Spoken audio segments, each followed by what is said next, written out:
Thank you for joining us, Representative Miller.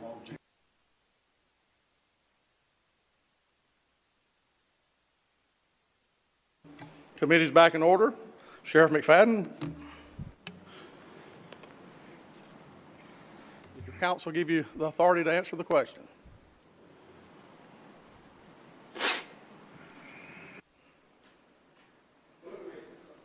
Cue up, please. Thank you. Thank you. So let me make something clear, maybe to clear the record here. So there is a pending petition litigation, and there is a pending lawsuits for death inside our detention center. And maybe I didn't make it clear, and that is my fault. So when I'm talking about the petition that we cannot answer questions, and it's also for pending lawsuits. There is for the inspection every 15 minutes for suicidal, and every half hour, make sure every 30 minutes inside, twice an hour inside the detention center. So we do understand that part of the inspection. Okay, so you're doing 15 minutes for suicidal watch, and you're doing the twice an hour that's required by the state.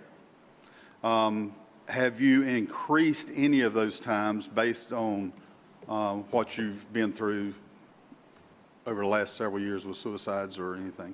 Have you increased your checks, is what I'm asking?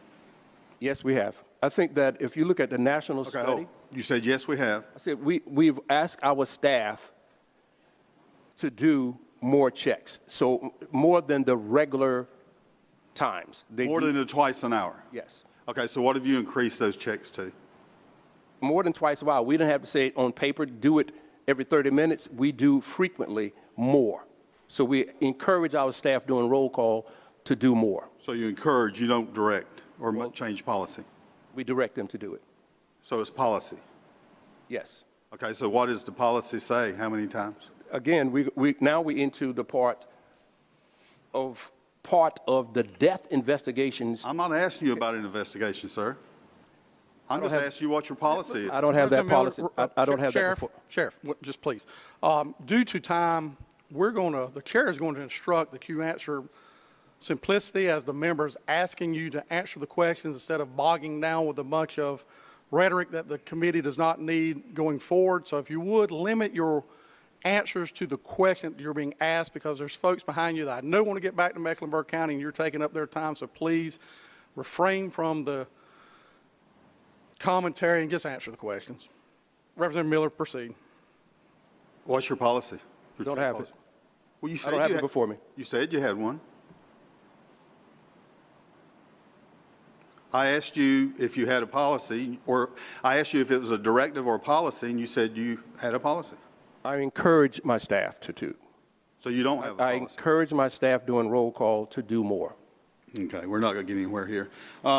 Who's your health care provider in the jail? Vital Core. Vital Core? How much do you pay them a year? Don't have the exact number. But I'm sure it's in the millions. We are the largest facility in the Carolinas. And they provide all your inmate screening once a new inmate is brought in? Part of it, yes. So they would know if somebody has cancer or some disease that you were talking about, they would know that after the screening, or pretty shortly thereafter they should know. Correct? We have found out that many of our residents are not truthful about their health care because they don't know about their health care. That's on general speaking. And I'm sure... I can agree with that. I can absolutely agree with that. We've had in-custody deaths in our jail. Most of them were natural causes. So you're exactly right there. But, you know, you're paying millions of dollars for health care. I would hope that they were doing the proper screenings that they should be doing. And I know where you're going to go after this, but in September of 2022 death, state reviewers found that 8 out of 17 assigned shifts officers were actually on duty on the floor when the inmate died. What have you done to increase your staff, your jail staff? And I know they're hard to find and hard to retain, but what have you done to increase that? Give me the question again, see if I can answer it. Are you in a staffing shortage, sir? The nation is in a staffing shortage. I think that the governor just indicated that there are 40%, 2,000 short. Every single facility that I know of is in a staffing shortage across America. So in December of 21, the state of North Carolina officially warned you that staffing shortages were creating, and I'm quoting, an imminent threat to the safety of inmates and detention staff. Sheriff, you received an official warning about the imminent threats, and then people kept dying. So what are you doing to stop that? Again, I'm going to refer to my statement. Okay, let's take the people kept dying. What are you doing to address your staffing shortage? Great. We are asking people not to talk so negatively about Mecklenburg County Sheriff's Office. We're asking people to speak positively about Mecklenburg County Sheriff's Office. The rhetoric that we have against law enforcement, as you can see each and every day, hinders from people from coming to the law enforcement career. And most people know that, and I'm sure that you know. When you talk negatively about your sheriff's office constantly, and you keep them in the news constantly, QT Express can hire people quicker than we do because you're not talking about QT Express. We're doing everything that we can.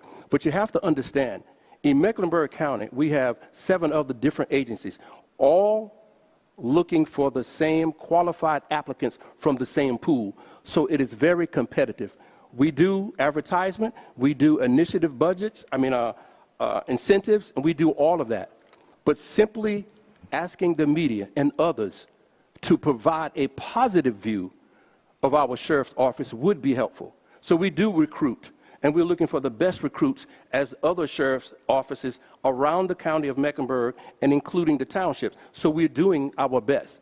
The governor just said that the state prison system is down 40%, 2,800. If you look across the country, when I just left Washington, D.C., we all are subject to lower recruitment because of what's happening in these large cities with ICE and immigration and all. It sends a negative sign. So we are doing recruiting, but we need the help of the public also to encourage them to take on an unbelievable career in law enforcement. So what, you went there, I didn't. So what does ICE have to do with recruiting? It's negativity on law enforcement. Why is it negative? It's negative. People are talking about coming to, ICE is part of law enforcement. So the negative confrontation that has been created in our cities and counties across the nation, with ours in Charlotte's Web, it gives a bad taste of law enforcement. Simply the badge, it gives a bad indication. So we're asking people to let's get back to talking good about law enforcement as a reputable profession, but we don't. We don't. So you just Representative Miller, hold on. Chair's got to interject. So you're saying this law enforcement's going out doing their job, detaining illegals, bad criminals, is a bad look for law enforcement?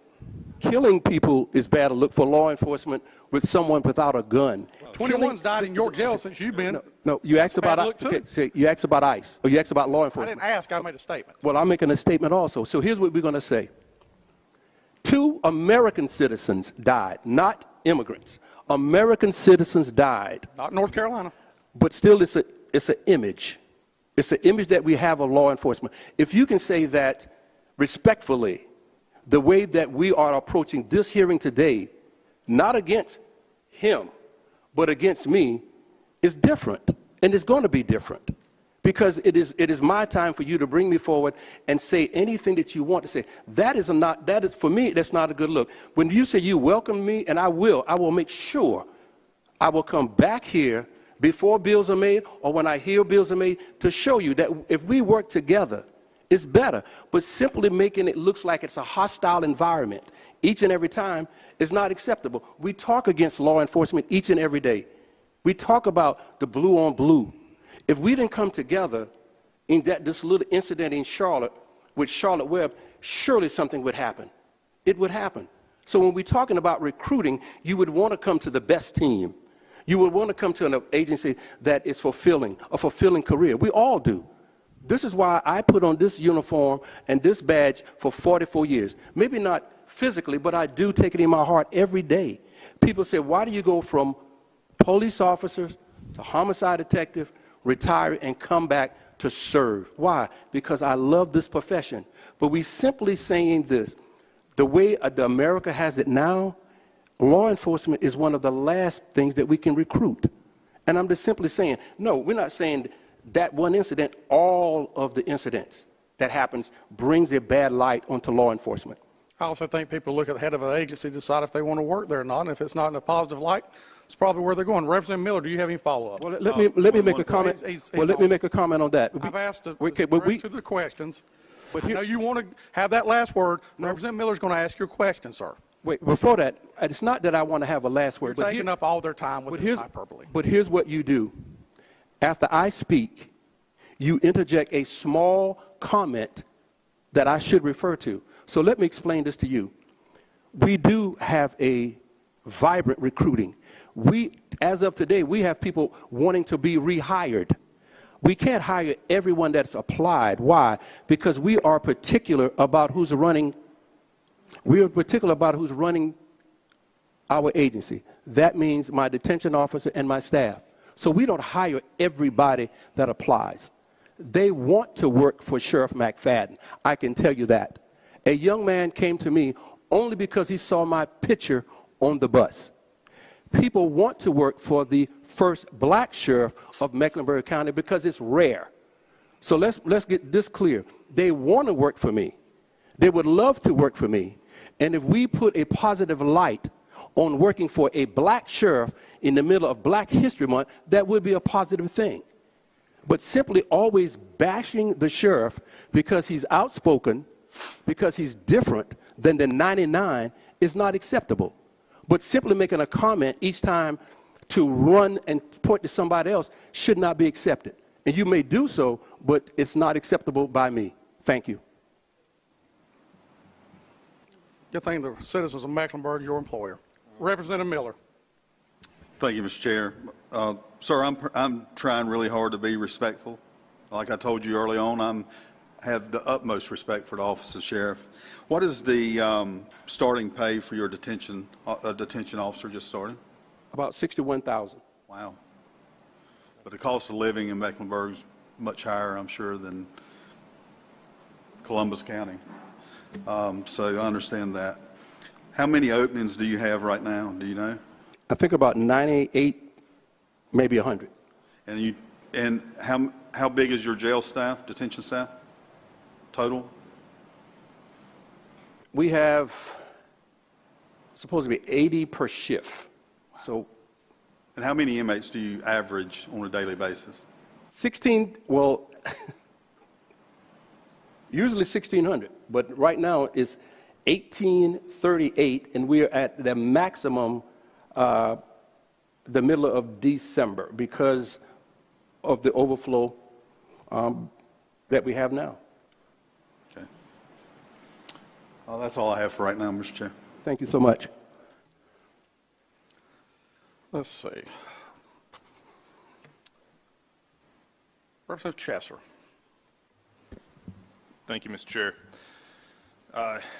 Chairman McFadden, I understand that you are under investigation, part of litigation, what have you. I'm going to try to stay as far away from those issues as I can.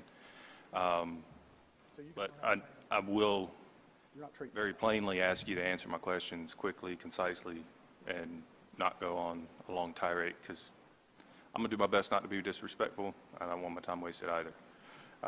So first, if I were to classify your position as the highest law enforcement officer in the county, would that be a fair description? That's correct. Okay. And as such, you made reference earlier that you're a constitutional office. My colleague made reference that there are constitutional divisions amongst responsibilities between us and you. What branch of government do you operate under? Mecklenburg County. What branch of government do you operate under, Sheriff?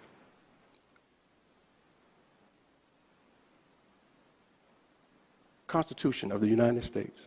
Correct. That is what establishes the branches of government. I'm asking which branch you fall under. Mecklenburg County. I'm a duly sworn Mecklenburg County Sheriff We answer to the people of Mecklenburg County. This was not where I was anticipating getting stuck. Are you aware of how many branches of government there are? No. Okay. For the sake of debate, I will move on and say there are 3 branches of government: legislative, executive, judicial. Of those 3, which do you believe you fall under? I believe I fall under the last one, Would you say it to me? judicial. Okay. You are incorrect, sir. You fall under the executive. And as a member of the executive, what do you believe your primary function is? Care and custody of those in my custody at the Mecklenburg County Detention Center. Okay. That is part of what your responsibilities as sheriff are, sure. But as a member of the executive, your primary function is to execute upon the law, to enforce the law. Okay? And again, I'm not trying to be rude, not trying to be combative, just walking you through the paces. I used to wear a badge as well. Okay? So, as the sheriff, do you take an oath of office? I do. And in that oath, I'm going to read it right off the screen, and I'm going to ask you if you agree with it. Okay? So there's a portion that says you will execute the office of the sheriff of the county of Mecklenburg for you, sir, to the best of your knowledge and ability, agreeable to law. Is that a fair representation of the oath you swore to? Yes, sir, it is. Okay. And the agreeable to law, what do you think that means? Following the law. Following the law. Following the law. Okay. Not opinions. Following the law. I would agree. Thank you. With that, do you think your personal opinions have any authority to override statute? Or No. Do you believe your office holds any authority to nullify law? No. Okay. So how do you reconcile that with the public statements that you've made about not enforcing the law?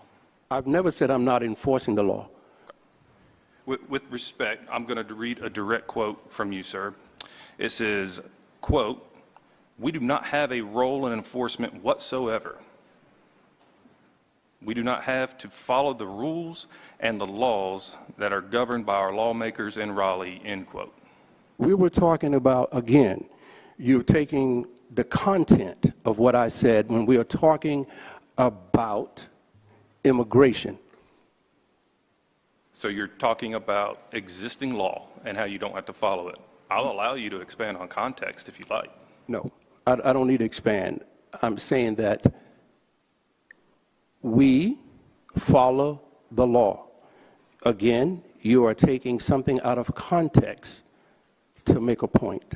Okay, so if the law says you must comply with detainers, and you're saying earlier in your testimony you said that in your opinion, because of who they are or aren't signed by, you view that as not binding.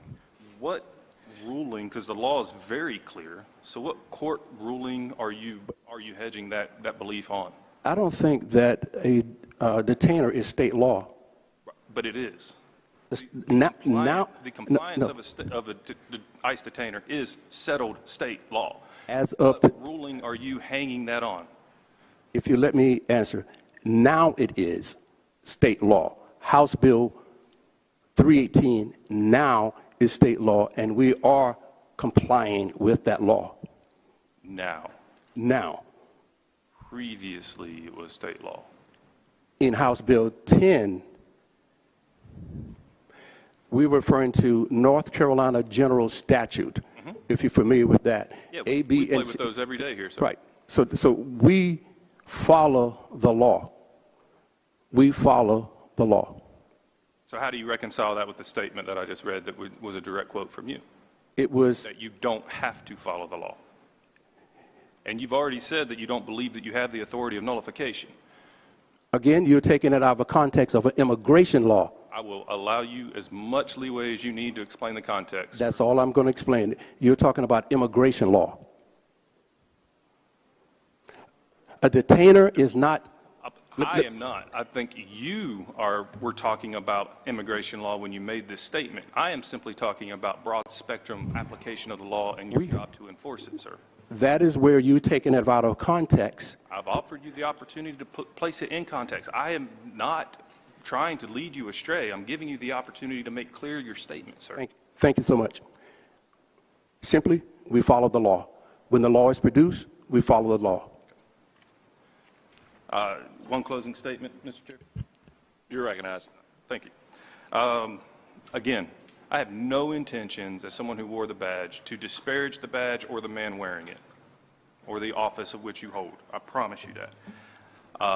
As a military veteran, as a former law enforcement officer, as someone who's fallen under a chain of command and been a participant in a chain of command, I have serious concerns with your testimony you've provided today and the statements that I've seen you make in the past, where it seems like we often get to see real leaders step up and say, the buck stops here. I've never heard anyone with the rank that is on your shoulders, sir, say that nothing is their fault, that no blame belongs on them. I've heard you blame staff, I've heard you blame lobbyists, I've heard you blame the legislature. I have not heard you take responsibility for a single question that we have asked you today. And that, sir, is disheartening to me, and I don't think it is going to be conducive to us building a relationship where we can work together in the future. You have accused us of being combative. I have not tried to be combative with you today, and you are still refusing to answer questions, very simple, basic questions. And so with that, Mr. Chair, I yield my time. May I comment, please? Yes, sir. I thank you, and I respect you wearing the badge, and I hope that you respect me wearing the badge, including the stars on my shoulders that I have rightfully earned for 44 years. I understand, no matter how we paint the picture here today, I clearly understand why I'm here. Being the only sheriff has ever been brought before a hearing such as this. Even leaving here today, I want to come to your office, your office, your office, your office, and anybody else's office. I would hope that we exchange phone numbers today so I won't have to go directly to anybody. I want a better relationship to work with this body. We need a better relationship working with this body. Simply making it seem like I am the fault and using what you've heard on the radio, not my fault. We all clearly know that comes from one radio station said it's not my fault. You have never heard me say it is not my fault. You say it's always not my fault. You make it characterize it's never my fault. A mother who comes to me and said her child has died, she takes that fault and I take that fault from her. So let's make it clear. What we are saying here today, it is like an invite and welcome Sheriff McFadden to your chambers, to your offices. I will find out if that's true. I will find out if you're that welcoming and that open. I'm at 500 Fayetteville Street, the Marriott, every time I come to Raleigh. I'm sorry that the 42nd Street Oyster Bar, I think, is gone. I would invite you to dinner. And we can say that today to make it appear to be that way. But we can see what we want to attack Sheriff McFadden. But I'm not going to flinch. And I think that's the problem. You want me to flinch at this. You want me to worry at this. I've been doing this a long time. And if you think about who's in law enforcement, and I'm sure you know about Graham versus Connor, if you're in law enforcement, I'm sure that you do. Connor was my partner and was my partner in homicide, and we still know each other. So I'm hoping that we do respect my position here. And I know it's different. I'm different. I'm the first black sheriff, and why I say that? Because you can never understand what it is to be the first black sheriff of a county that's wanting to see that face. Yes, we were dubbed many names by this body, quote, the woke sheriffs, the supermajority sheriff, those few sheriffs, those minority sheriffs. If we went back to newspaper articles and all of that, did you sit in Lexington with members of this house in North Carolina at a barbecue that nobody in that meeting looked like me and nobody was of my party? That statement was says, we have to make those sheriffs do what we want them to do. If you need a copy of that article, we can have that. It should not be like this, ladies and gentlemen. We're here for answers. We're here to say what is right and what is wrong. And we came here because of Irina's law. And we said Irina. We dub her now as a refugee. We dare to put the word immigration on her. We dare to say that. But I have to say in closing, I want a relationship with each and every one of you all. But will you accept that relationship from me? Will you honor that relationship from me? Will you respect the 4 stars on my shoulders that I rightfully earned each and every time? No matter if you were the sheriff or you were the deputy or you say that you did it in the ranks of officers, you could never live in my shoes as the first African American. I say that why? Because this house said the words before I did. The woke sheriffs, the supermajority sheriff, the magnificent 8 sheriff. It's a cartoon, and I have it. But saying all of that, I'll pass it to you. I'll pass it to you. Saying all that, I welcome the friendship, working relationship. Because here's what I say. It can work if you want it to work. The next time I come here, you know what I want? I want it to be better than it has been today. We can all say it's not combative. We can all say, I'm not directing that to you. I'm not saying that to you. We know that it is because we made sure that I'm the one of the 99, but I am the one. I am the one. And I will always be the one. I'm a dream of my ancestors. Think about it. I'm a dream of my ancestors. I know some people are going to roll their eyes and sit back and don't think that is, but you can never understand what it is to be the first African American sheriff, or maybe possibly a state that are not accustomed to seeing it. And I know we're going on and on and here, but I must make sure that because I want the relationship, it is whether you want the relationship. It's whether you want to work together to make this state and this city better. And I will take my challenge with Sheriff Rowe. Outstanding man. And we will still be different. I'm progressive, direct. And sometimes that bothers people because it's oftentimes that is not the way we are.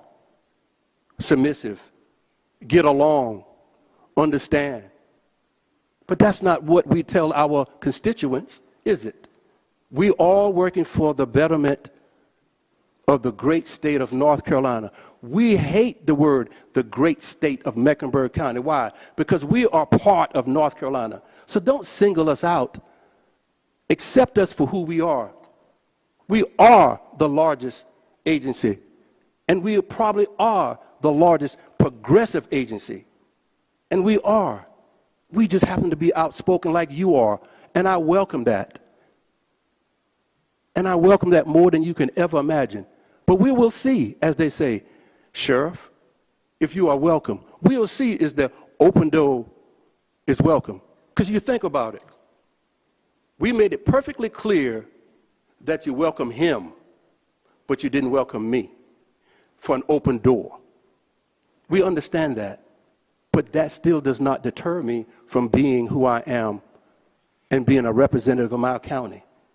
And whether you think that or not, I'm here to help you.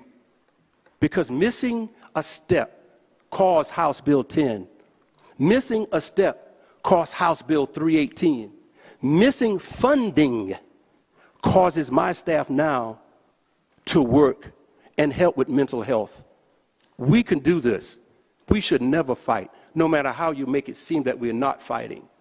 We should never have these kind of meetings and say, we're going to do this and you're on the hot seat. We're not on the hot seat. We should be standing on the same seat together.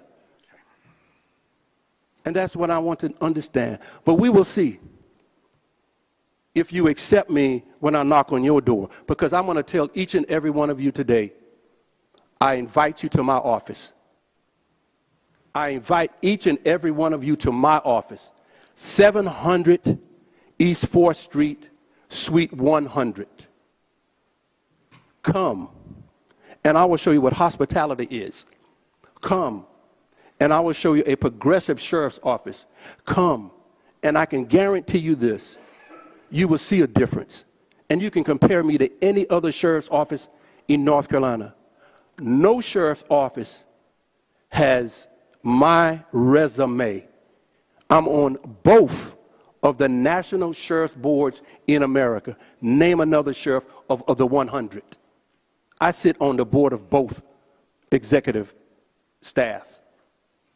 I am the chair of American Correctional Association for detention. So when you ask about detention, and you want to stump the chump, as we call it, of asking me about some numbers, let's talk about that. I chair that. Sheriff, thank you. We've got to move on. Thank you, sir. Representative Echeverria.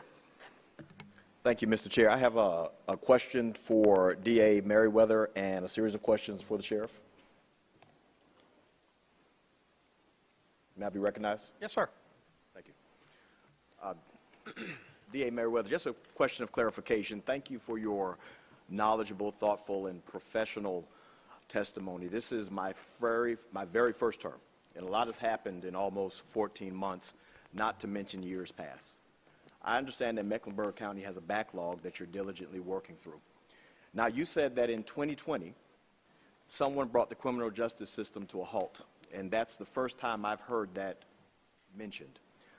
Just for clarity, who brought the criminal justice system to a halt?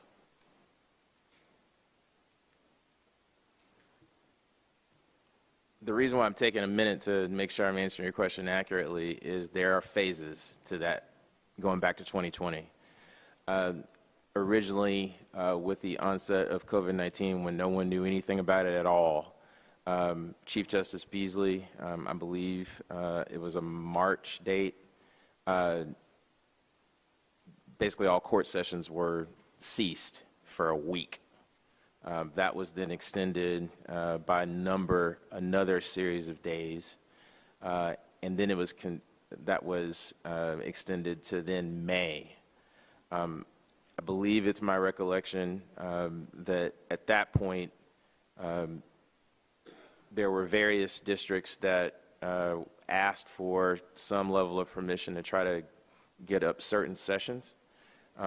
There were conversations among the principal court officials in my own county to determine, one, whether it was possible to gather the volume of people that it takes to have court in Mecklenburg County. I should, just to give you some context, Representative, that when we have a traffic court or admin court, we're talking about calling upwards of 900 people, which was not something that everybody wanted to do at the time of early in COVID. We were able to get our first jury trials off the ground, I believe, in November of 2020. And at that point, and I might get the name wrong, I think that was the Delta version of the COVID virus. And then it ceased again in my own county. Those were decisions that I believe were made locally. I was a part of that, to be frank. We made a decision, and I want to make sure I get this right, because there was one school of thought that maybe we should start with misdemeanor appeals, because if you mess one of those up, you can always kind of do it over again, whereas if you mess up a homicide, you might not get a second chance with those witnesses. And I believe we were able to get some serious felony crimes off the ground by the end of 2020. But then it ceased for much of 2021. And it wasn't until late 2021 that we were able to get back into something that looked like normal circulation. So to answer your question in sum, early on it was the Chief Justice. Subsequent to that, a lot of those were local decisions that were made by our court officials with keeping in mind just what it takes to get people, the number of people it takes to get a court session off the ground in Mecklenburg County. I hope that answers your question, sir. It does. Thank you very much. That's the first time I'd heard it mentioned. Sheriff McFadden, I'm going to do my best not to ask you any questions that you can't answer. Okay, so with that being said, in February of 2024, you recruited Kevin Canty as your chief deputy, a 32-year law enforcement veteran who voted for you twice. And after 8 months, he resigned. And I understand you to be familiar with the content of his resignation letter. Mr. Canty, who is black, wrote, and I'm quoting, "The MCSO functions like a third world dictatorship. In my 33 years of law enforcement, I have never worked in such a toxic and abusive environment and never seen an agency head conduct himself in such classless and abusive manner."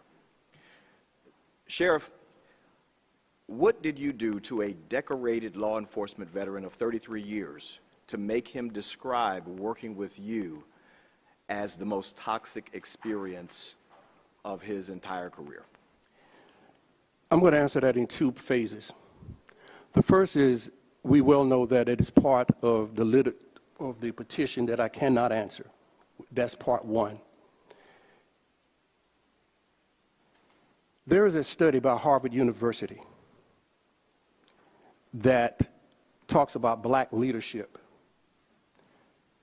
When a black leader is leading, he is described differently than a white leader. 43% says that when a black leader is leading other blacks, it is a problem. That's a Harvard study. That's not my opinion. That's a Harvard study. But it also says in that study that 28 or 29% of their leadership who is directly under them will undermine them and find conflict in the way that they operate. Thank you. So I have a question that's a little separate, but so are you saying it's because you're black that he describes this as a toxic time? Okay, let me go back to make sure we get this clear, because there's You're saying because he's black and you're black that he's described, that's the reason, or? I said this, that I cannot comment on that because it's part of the petition and the ongoing That's fine. investigation. We'll go to the next one. So Sheriff, I'm not pressing you,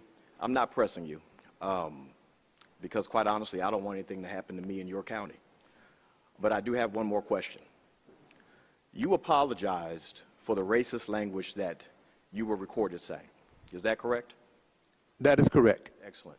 So pertaining to the racist words that you said, I would like to know, what do they mean and how do they shape the culture of your agency? So let me explain it to you in this way. We've all been upset. I accept your apology. What I need to know is, what do those words mean and how do they shape the culture of your agency? I accept your apology.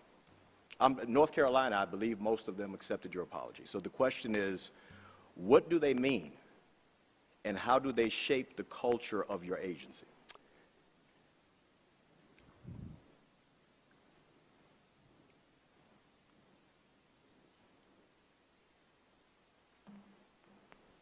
We've all been upset. We've all been angry.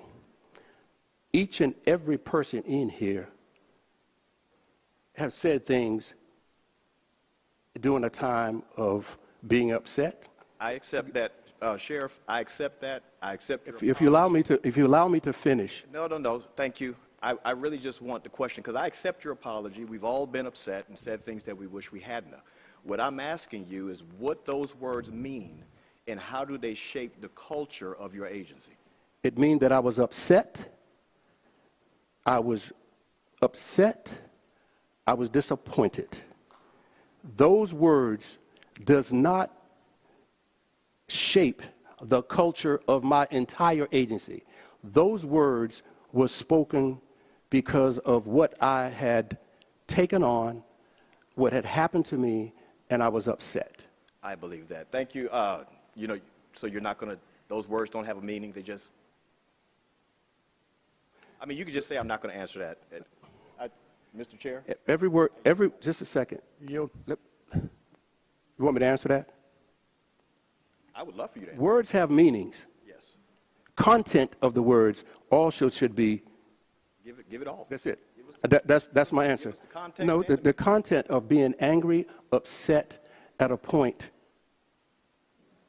that you say things out of I didn't say it out of content. The content that I said it in, it was out of anger. And you think about this. Did you really do the investigation on what all happened with that recording? But we can't talk about that. Let me finish. Mr. Chair, he's not answering the question, but may I just make a statement? You're recognized for a statement.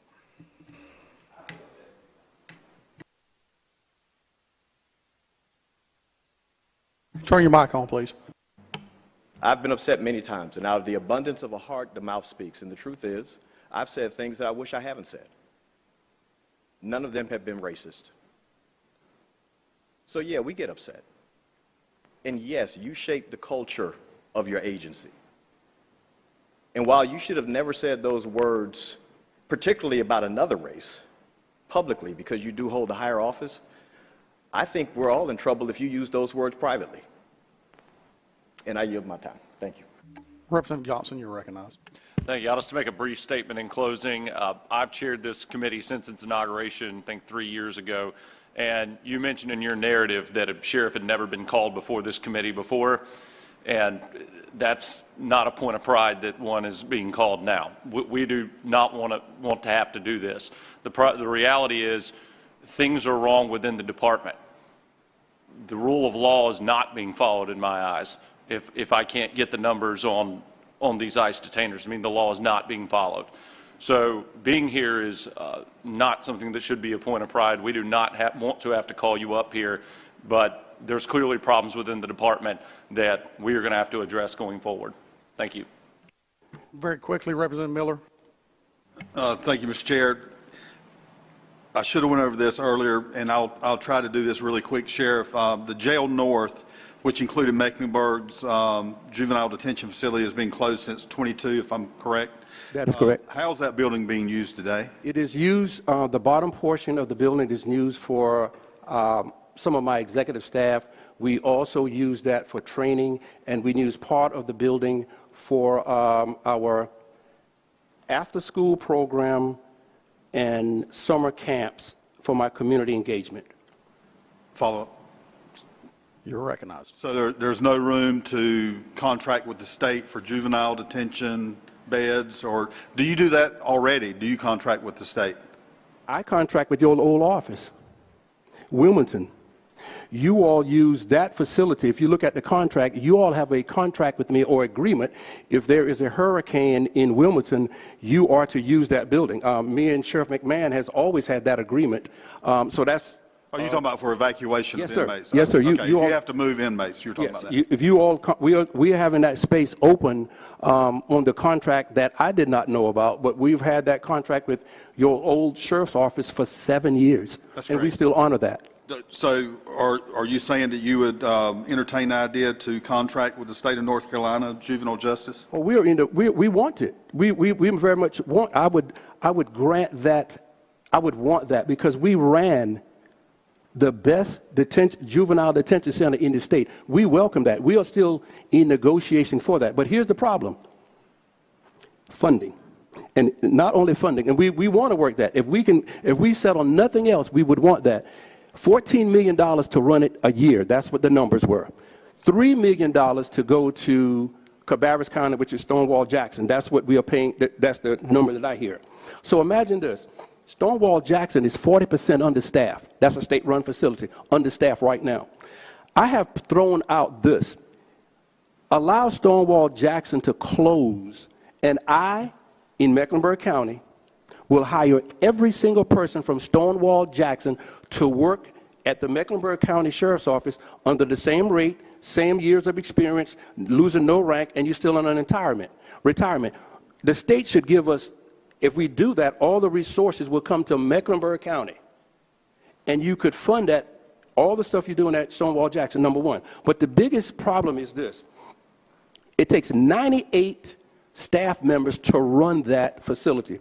Presently, we are hiring for our detention officers, and if you have been keeping up with us, which I'm sure that you have, we decided to run our own BLET school. So we are running 2 and 3 BLET schools at the same time because we are getting the numbers. Central Piedmont, Mitchell College. So what happens is we were willing to take on that burden of running it. We still want to run it. 98 people, you have to talk about staffing, number one. Who's going to recruit that staffing? If the state really wants that open, create an entity that hires for that facility, and we will take them on. 98 people in the beginning, but you have to understand, it takes nurses, healthcare, it takes resources, food, it takes programming, because we are going to give the program heavy. We were the only sheriff's office in the state to run a high school inside a detention center, a full-blown high school, so we want that. Is that through your community college or? No, sir. That's through us and Central Piedmont, through CMS, Charlotte Mecklenburg School System. If nothing else, if we can come together and get that figured out, we are willing to do it. And 98 people, how we get the staffing and funding, $14 million to run it. We have the numbers. If y'all ask for the numbers, we'll give you the numbers. $3 million is what the state or what they are paying now. But here's what the bottom line is. A juvenile detention center is not a statutory requirement by the sheriff's office. Correct. It is for the state. Me and Billy Lassiter have a great relationship. We are having meetings on top of meetings on top of meetings. We have one in the next 2 weeks. If we can find the staffing and the way to staff it with an entity of hiring, vetting, and recruiting 5 or 6 people, we can open that center again for the juvenile in Mecklenburg County and the surrounding areas. The quick fix is this: close Cabarrus County, allow us to hire them, and allow us to maintain them, and let the state provide us the funding that which kept Cabarrus County open, and also the resources that they were providing for Cabarrus County and provide them in Mecklenburg County. That is the easy fix. The study that went out is called the Chin Study. If you all want that study, we'll send it to you. We are the best facility to run the juvenile detention center in the state. So when you think about it, it's a 500-bed facility sitting in Mecklenburg County. If it takes construction, because the ACA requirements is going to, if you want to house the whole facility, it's going to require construction. It is called an investment if you want it, an investment that we are willing to take on, but we have to be partners in that and driving the same car to the same location. And we can do it. Allow us the chance to do it. That's what we're asking. Thank you, sir. And I would encourage you to continue those conversations with Billy, because as a JPS chair, I have those same conversations. I can promise you that we are. And he's in dire need of beds right now for juveniles. We are. So thank you. Sheriff, easy question, should be a yes or no for one time. Do you feel like you've been painted in a bad light by this committee? Yes.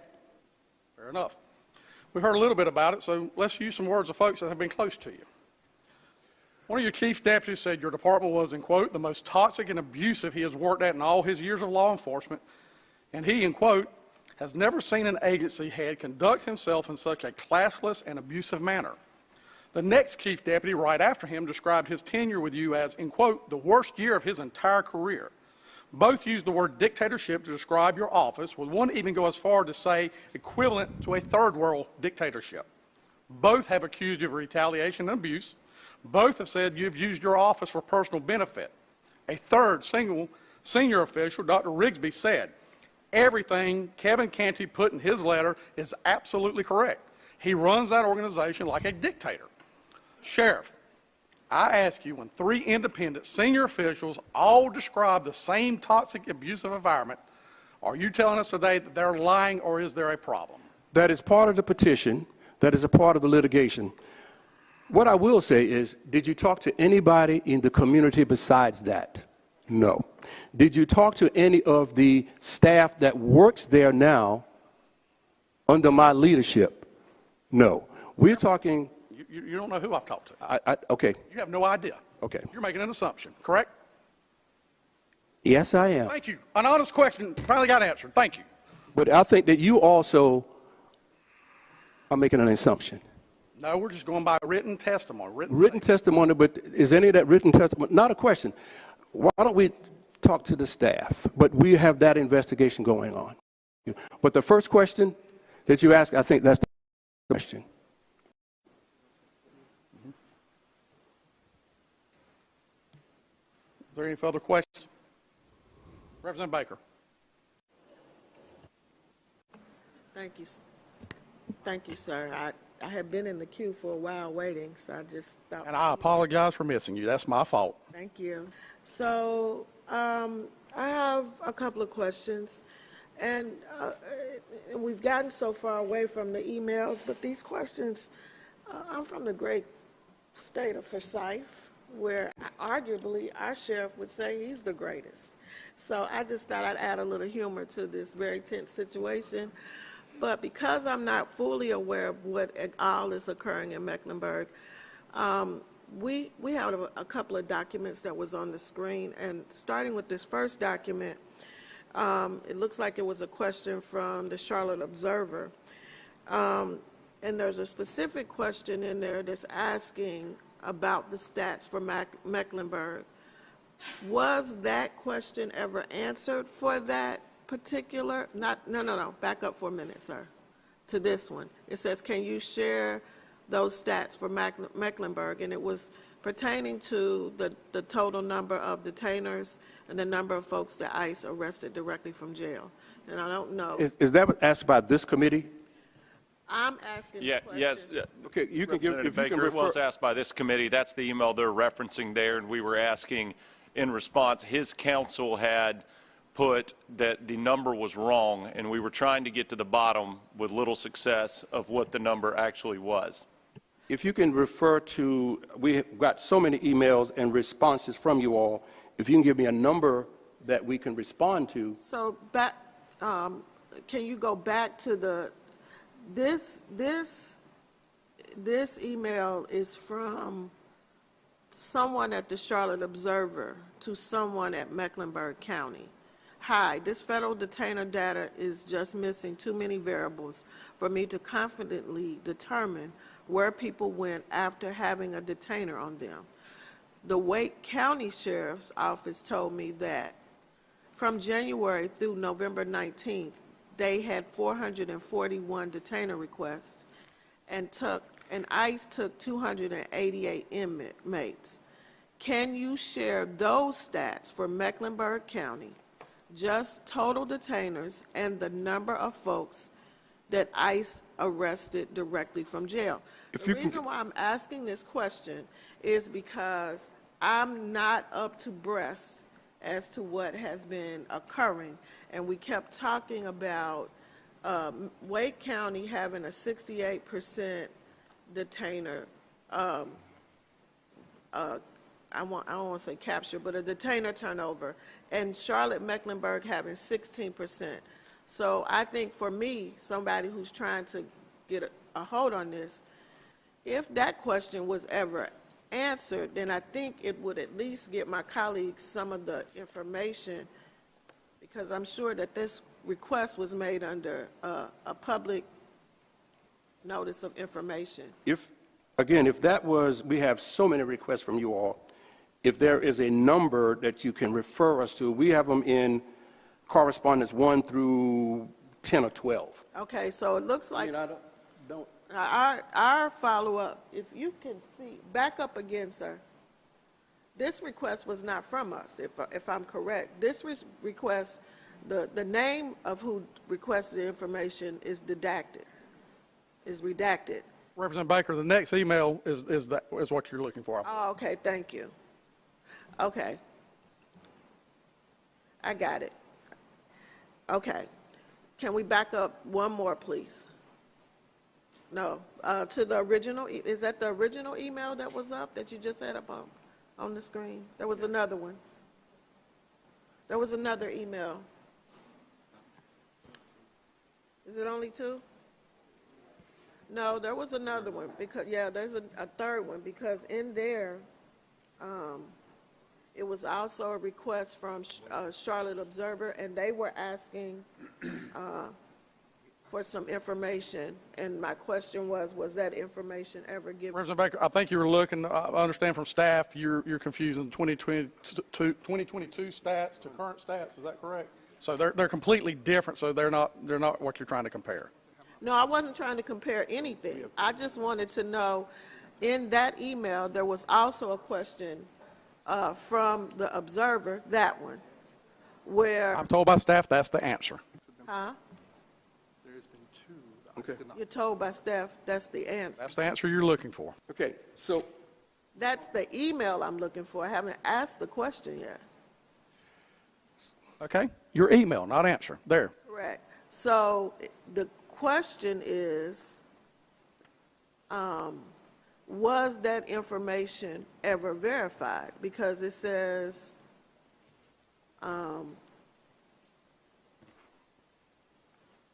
shoot, never mind.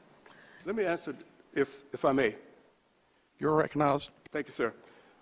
Since October 1st, we've had, through my staff, 360 detainers submitted to Mecklenburg County. 186 have been picked up. Am I right? 186? 186 have been picked up by Immigration and Custom, and 2 are undecided at that point. It means 360 detainers, 186 picked up. Okay. And then, again, not knowing the full scope of the ongoing, I understand there's multiple pending litigations. And this is kind of to follow up to the question that Representative Miller, so we're looking at an aggregated number of deaths that have occurred in the jail. Is the department tracking the causes of death? Because I think they were asking general questions about the number, but I do think it's important if those numbers are disaggregated. Okay. Thank you for that question. To clarify that and not getting to the petition, Correct. everybody who dies in Mecklenburg County Detention Center, their body goes to the medical examiner. The medical examiner is going to, that's any death in North Carolina, it should be. They will have the cause, the manner, and the contributing factors. In my 22 years as a homicide detective, you will see the cause, the manner, and the contributing factors. The contributing factors is, your heart or your fatty conditions, everything else. No, I get that. The autopsy will give you the cause, the manner, and what this person dies of. I get that. But the question that I'm asking you is, since they died in the custodial care of the sheriff's department vis-a-vis the jail, then does the coroner give you the cause and so that if we're tracking data, and I'm not a big numbers person, but I think this will help me. It may not help anybody else. But if you're talking about a large aggregate number of, say, 700, how many deaths have you had in the? I think it's 20-some. Okay, Here's so what I can. No, hold on. So if you've had 28 deaths in your custodial care, but 19 of those 28, say, were heart attacks, and then of those 9, maybe 5 were suicidal, maybe 4 were overdose. I think, for me, to just look at a number, a big number, without understanding the underlying information that feeds into that big number can be misleading. So that's why I was asking, is there any way that you actually track those, the causes of death, and how is that communicated back out to the public? Yes, we do. Okay. The district attorney gets a copy of it.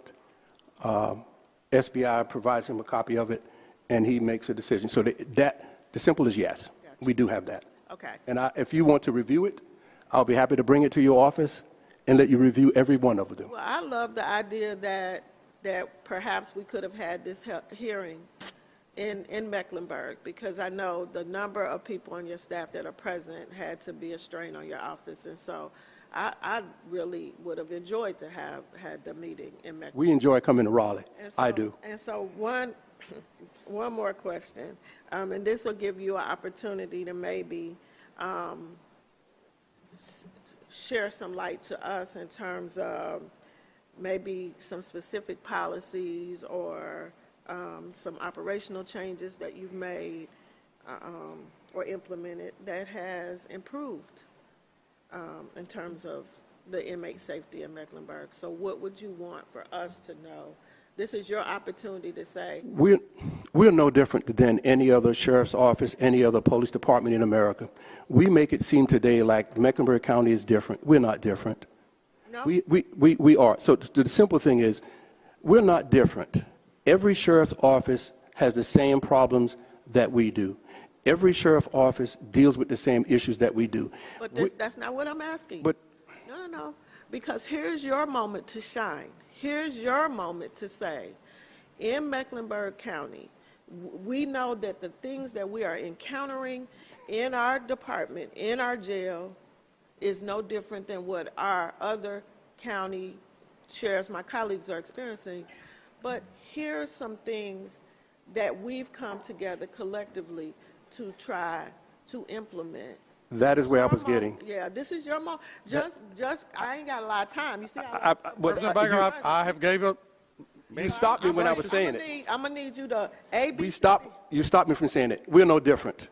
I don't need that. I just need you to. We have programs that help our staff. We have peer support that help our staff. We just changed some things to help our staff. We can't change how to stop people from coming in. We're not going to stop that. We have the programs. We have all the programs. What are some of the programs? We have the peer support programs. We have Next Great 50 program. We have barbershops, culinary schools. We have a business program. We have, hopefully this week, we're going to launch our own house. We hope this week or this month, we're going to launch our own house called the Sheriff's House, where we're taking care of the problem of people who are having no place to go. Our post-release center, there's no other like it in the state, that we are taking care of people inside and before they leave. We have programs for fatherhood. We have programs we call face-to-face. We capitalize on visitation. The human touch of touching someone, the Father Initiative program. We've had a program where we invited people who did not know they were sitting with people outside of the detention center. They just came to sit, and we had dinner with them. So we have all of these things, many, many more that we could have. Culinary school, barber school, we have all of that. We have, as they say, the music studio. We have all of that. So all of that is to create better citizens leaving, and also better citizens that are entering. We even baptized someone who needed that inside. Well, praise God. We all need a little bit more Jesus in our life. We do. President Baker, do you have a final follow-up? I do, sir. And so my final question is that how do you balance security and accountability? And we've heard a little bit of that, with the responsibility to protect the dignity and mental health and physical safety of those in custody. We began North Carolina's first behavioral health for men and women inside. We also have the RISE program, Restoring Individually Safely and Effectively. We're doing that. And we have what we call the RISE 5.0. Now we are taking care of the people from 36 other counties, and we've been asked to take care of the whole state. Nothing on Wake, but Wake is only taking care of Wake. And so now they've asked us, the state have asked us to take on more responsibility. If we were such a bad agency, why would the state come and ask us, number one, to run the largest mental health center in the state? Why would they come to us and say, can you run the RISE program? And if we're such a bad, why are they wanting me to open the juvenile detention center, to run the juvenile detention center? So we are helping the state, and we will continue to help the state. But mental health is something that we are focusing on more than ever, not only for my residents, because we do say residents and inmate, that's different, but also for my staff. Mentally, our staff, our jail detention center is different Most do not interact with the people inside their detention center. They lock them down for 23-1. We have programs that they have to attend every day. If you come to our center and see it firsthand, you will see how we operate differently. And all of that has to also encompass mental health, because my staff has to deal with 50-some people, one staff member at a time, who is out of their cell or out of their room, interacting with other staff members. If simply housing them is not the answer, rehabilitation, re-entry is it. And that's what we are doing. Thank you, sir. Thank you so much. Senator Cunningham, you're recognized for a quick question. Oh, I'm sorry, Miller, go ahead. Thank you, Mr. Chair. Sheriff, who does all your jail or in-custody death investigations? The State Bureau of Investigations. Okay. I thought you had mentioned that. I just wanted to clarify. Thank you. Yes, sir. Thank you. Now, Representative Cunningham. Thank you, Mr. Chair. So, Sheriff McFadden, I have a couple of questions. How many of your officers are CIT trained? All. All. How many are mental health first aid trained?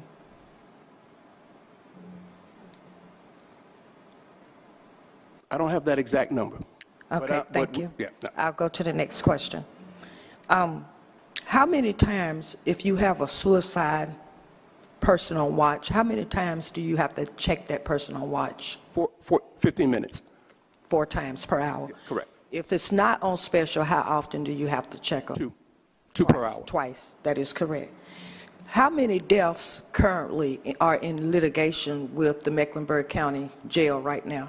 I don't have that number. Let's have it.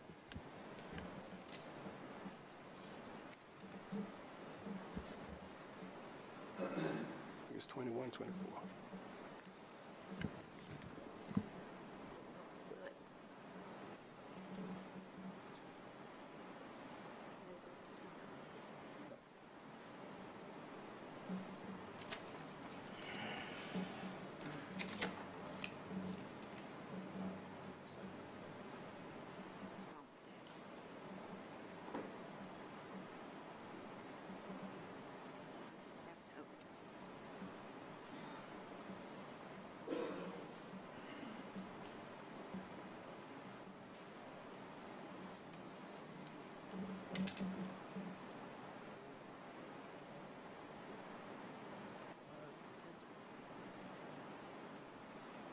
Five. So there are currently 5 pending litigations due to deaths in the jail. Would that be accurate? Yes. Thank you. The last question I want to ask is, I just saw where it was a case that was going to be settled. When those cases are settled, do they come out of your budget or they come out of the county's budget? County budget. Thank you. Okay. Sheriff, we're in turn 4. We're getting close. We're almost done. I've got one final question, and before we get into the details, I just want to confirm something. Been writing notes, making sure I'm right. When this committee requested, among other things, your communications with ICE and your internal discussion about detainers, you were instructed to produce all responsive emails, memos, and attachments, correct? That's correct. Did you personally review these, or did you direct someone that you trusted the records for your office produced to this committee in response to our documents? We entrusted in my staff to gather them, and I reviewed what they presented to me. So you did review, okay. Was Chief Deputy Fields involved? That is correct. Okay. And through her, she confirmed yesterday that everything was submitted, correct? That is correct. Okay. Thank you. In our review of the documents you submitted, we came across a press release. This release detailed your alleged communications with ICE. I want to talk about this press release that was put out on March 24th, 2025. Are we getting those? Is that it? Okay, we've got it on the screen there. In this press release, you even provided a detailed timeline of attempts to converse with ICE officials. You say on March 18th, 2025 at 10:03 p.m., I emailed ICE's ERO Atlantic Field Office, Chief of Staff. Then on the 19th, 9:26 a.m., you emailed ICE's ERO Atlantic Field Office, Chief of Staff, requesting names. March 19th at 2:31 p.m., your public information officer mailed ICE Media Operations Unit Key for the Southeast. So, Sheriff, this is your press release and your words, correct? Where? Right there. That's not a press release. Yes, it is. Or an excerpt. Okay, go back to it. That is an op-ed. From you, correct? Yes. Okay. Your words. Yes. Nonetheless, excuse my reference of what it was, but your words, you did it. Okay. Well, then we kind of got a problem. Because in the documents you gave this committee, none of those emails from you or from your public information officer to ICE appear. Zero. So what's the deal with that? How do you explain it? We are human. We make a mistake. This committee asked us for a lot of information at the last hour. We did the best we can. So you failed to produce to this committee those emails. Not knowingly.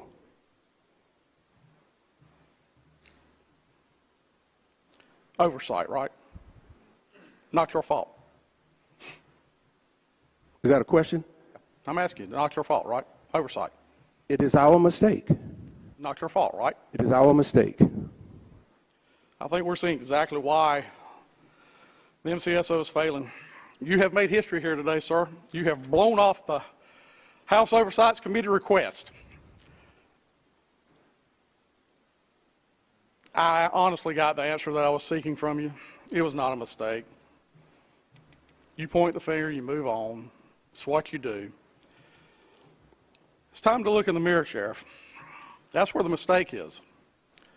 Your own administrators don't deserve to own this.